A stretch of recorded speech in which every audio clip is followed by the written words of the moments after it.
En la primavera de 1906, San Francisco era la capital indiscutida del oeste americano. 400.000 personas vivían aquí. El oro había pasado por este puerto. Los ferrocarriles terminaban aquí. Los periódicos de San Francisco se leían desde Sacramento hasta Shanghái. Y en la mañana del 18 de abril, la ciudad nunca había lucido más hermosa. El Palace Hotel, en la esquina de Marquette y New Montgomery, era el hotel más grandioso del oeste americano, 7 pisos, 755 habitaciones, un patio interior cubierto por una cúpula de vidrio donde los huéspedes llegaban en carruaje. Presidentes habían dormido aquí. Reyes habían comido aquí. Chinatown estaba gobernado por las 6 compañías, las asociaciones de comerciantes que habían organizado la vida china en California desde la fiebre del oro. Al sur de Marquette se encontraba el distrito más densamente poblado y más inflamable de San Francisco. Vivían en edificios de viviendas de madera construidos rápida y económicamente durante los años de auge. La Barbary Coast era uno de los distritos de entretenimiento más notorios del mundo. Antes de los puentes, la única forma de entrar o salir de San Francisco era en ferry. El Ferry Building, al pie de Marquette Street, procesaba 50 millones de pasajeros al año. En 1906, San Francisco era el puerto dominante del Pacífico. Media milla de muelles, almacenes y mercancías recién llegadas que anunciaban la posición de San Francisco en el centro del comercio del Pacífico. Para la medianoche del 17 de abril de 1906, San Francisco dormía. En 3 horas y 12 minutos, el mundo que conocían desaparecería. Los animales perciben lo que los humanos no pueden. A las 5 de la mañana, un minuto antes del terremoto, los perros de todo San Francisco comenzaron a ladrar simultáneamente. A las 5 horas, la falla de San Andrés se rompió. La ruptura comenzó al sur de la ciudad y avanzó hacia el norte a 6.000 millas por hora, más rápido que el sonido. Edificios diseñados para durar siglos cayeron en segundos. En las viviendas de madera al sur de Marquette, el terremoto fue una carrera. Los edificios se sacudieron, pero muchos no se derrumbaron. Las personas que dormían en los pisos superiores casi no tuvieron advertencia ni posibilidad de escapar. En el Palace Hotel, Enrico Caruso fue arrojado de su cama. Se quedó de pie en la puerta de su habitación mientras el gran edificio se sacudía, sosteniendo una fotografía firmada del presidente Roosevelt. El ayuntamiento de San Francisco quedó expuesto durante el terremoto como el fraude que siempre había sido. En Valencia Street, el Hotel Valencia, 4 pisos de construcción de madera, no colapsó hacia los lados ni cayó hacia adelante. Se hundió directamente en la tierra. Y entonces se detuvo. 45 segundos después de comenzar, el movimiento terminó. En esos 45 segundos, 3.000 edificios se derrumbaron y 50 incendios distintos ya se habían iniciado. En los minutos posteriores al fin del terremoto, las personas emergieron de las ruinas en un estado de shock que las hacía temporalmente indiferentes a sus propias heridas. El jefe de ingenieros Dennis Sullivan del Departamento de Bomberos de San Francisco había pasado años advirtiendo que las tuberías de agua de la ciudad eran demasiado frágiles para resistir un gran terremoto. Nadie había escuchado. En Hayes Street, en el barrio Western Addition, una mujer cuyo nombre la historia nunca registró comenzó a preparar el desayuno en su cocina sin saber que el terremoto había agrietado su chimenea. El fuego pasó de la chimenea a las paredes de su casa, y consumiría 30 manzanas de la ciudad. Para las 6:30 de la mañana, 50 incendios distintos ardían en todo San Francisco. En una ciudad de edificios de madera densamente agrupados, cada incendio era una catástrofe potencial. Los grandes edificios de piedra y mampostería del distrito financiero, cuando el fuego los alcanzó, ardieron de adentro hacia afuera, convirtiendo las estructuras de piedra en hornos. Para el mediodía, los incendios se habían fusionado en un solo frente de fuego. En las horas posteriores al terremoto, algunas personas aprovecharon el caos para saquear tiendas y casas abandonadas. Para la noche del 18 de abril, el fuego había alcanzado Nob Hill. La milla cuadrada más rica de California ardía como todo lo demás. Los médicos y enfermeros de los hospitales de la ciudad atendían a los heridos en las veredas. Para la mañana avanzada del 18 de abril, había comenzado la evacuación masiva de San Francisco. No hubo órdenes organizadas de evacuación, la gente simplemente entendió que debía moverse hacia el oeste, lejos del fuego. En cada desastre, los niños se separan de sus familias. A lo largo del 18 de abril y en los días siguientes, las réplicas continuaron sacudiendo San Francisco. Chinatown había sobrevivido al terremoto, la mayoría había resistido. Y entonces llegó el fuego. 12 manzanas. 50 años construyendo un mundo. Desaparecidos en una tarde. Para las 7 de la mañana del 18 de abril, soldados del presidio recorrían las calles de San Francisco con equipo completo de campaña. El alcalde Eugene Smith era ampliamente considerado el político más corrupto en la larga tradición de políticos corruptos de San Francisco. A los residentes de los edificios del lado este de Van Ness Avenue se les dieron 10 minutos para sacar lo que pudieran cargar y marcharse. Sus edificios iban a ser destruidos. Recibieron 10 minutos. Los equipos de demolición del ejército recorrieron los edificios evacuados colocando cargas de dinamita en puntos estructurales. Las demoliciones comenzaron en la noche del 18 de abril y continuaron durante el día 19. Edificio tras edificio en el lado este de Van Ness Avenue fue derribado. Las llamas llegaron al borde de los escombros, no encontraron combustible y, tras arder a lo largo de los bordes orientales de la zona despejada, comenzaron a disminuir.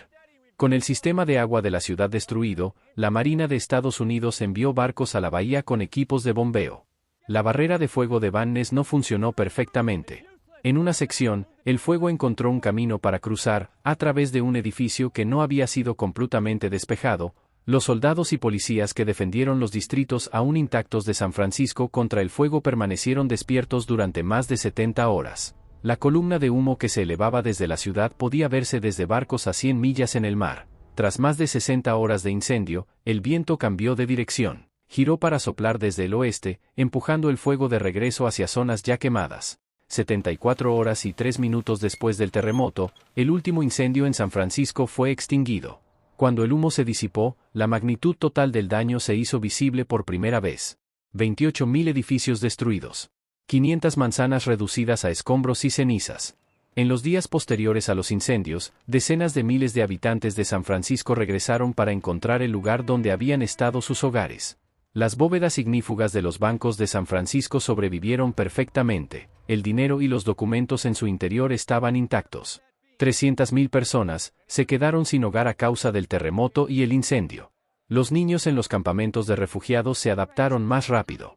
En pocos días, los campamentos tenían escuelas, clases en tiendas de campaña, impartidas por maestros que también habían perdido sus hogares. El número oficial de muertos se anunció como 478. Esta cifra fue una decisión política, no un recuento real. Las 6 compañías de Chinatown comprendieron de inmediato lo que algunos en el ayuntamiento estaban planeando: usar el terremoto como una oportunidad para trasladar a las 25.000 personas de Chinatown a un lugar distante, lejos de terrenos valiosos. Enrico Caruso cruzó la bahía hacia Oakland en la mañana del 18 de abril, llevando una fotografía firmada del presidente Roosevelt. Por la noche, en los campamentos de refugiados, la gente yacía en sus tiendas y escuchaba. Algunos podían oír, débilmente, el crepitar de los incendios que aún ardían entre las ruinas. En menos de una semana, peritos de seguros de compañías de toda América y de Inglaterra llegaron a San Francisco. Venían con una misión específica: encontrar cualquier razón para no pagar las reclamaciones. Los 25.000 residentes de Chinatown lo perdieron todo. Sus hogares, sus negocios, 2 generaciones de propiedad acumulada cuidadosamente y la infraestructura comunitaria. Las 6 compañías comenzaron su lucha de inmediato. En las semanas posteriores al desastre, comenzó una campaña coordinada para renombrar lo ocurrido en San Francisco. No debía llamarse el terremoto de San Francisco. Debía llamarse el incendio de San Francisco. La diferencia no era semántica, era financiera. El despacho de Jack London para la revista Collier's se publicó sin filtros. Describió lo que vio: la magnitud total de la destrucción, la escala de los incendios, la impotencia de las autoridades, la dignidad de la gente. 3 semanas después del terremoto, se restablecieron tuberías de agua temporales en partes de San Francisco. Cuando el agua volvió a correr, la gente se reunía alrededor de hidrantes y fuentes públicas simplemente para verla fluir, algo que no habían visto en 21 días. El gobierno japonés fue uno de los primeros gobiernos extranjeros en enviar ayuda a San Francisco, $246.000, el equivalente a millones hoy. Fue tanto un gesto humanitario genuino como una declaración diplomática. El 1 de mayo de 1906, el general Funston retiró a las últimas tropas del ejército de San Francisco. Los médicos de 1906 no tenían el vocabulario para lo que observaron en las semanas posteriores al desastre: sobrevivientes que no podían dormir, no podían salir de sus tiendas, no podían dejar de revivir el momento en que la tierra se movió. Con el tiempo sería llamada, finalmente, trastorno de estrés postraumático. El primer permiso de construcción tras el terremoto se emitió el 25 de abril de 1906. Fue para un pequeño edificio comercial en el distrito Mission. Para finales de mayo, se habían presentado permisos para 20.000 nuevos edificios. Algunos de los ingenieros que diseñaron la reconstrucción de San Francisco comprendieron lo que el terremoto había revelado: la ciudad estaba sobre terreno inestable, y volvería a temblar. Especificaron estructuras de acero en lugar de mampostería. Exigieron cimientos más profundos. Algunos insistieron en aislar los edificios de sus cimientos de maneras que no se volverían estándar hasta décadas después. La decisión de la comunidad china de reconstruir en el mismo lugar, y de hacerlo en un estilo que hiciera su presencia inconfundible, dio lugar a un Chinatown más notable arquitectónicamente que el que se había quemado.